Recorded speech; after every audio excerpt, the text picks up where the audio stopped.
As ek kan jy. Hallo julle, vir die van julle wat my nie ken nie.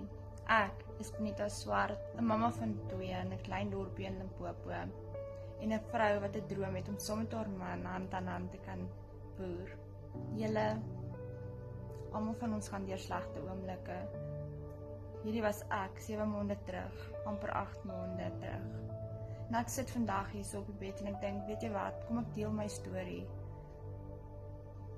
Hierdie 7 maande terug was ek op die slegste plek in my lewe gewees. Tyd wat ek nie baie trots is op nie. Maar weet jy wat? Wat het gekom? Ek het verander.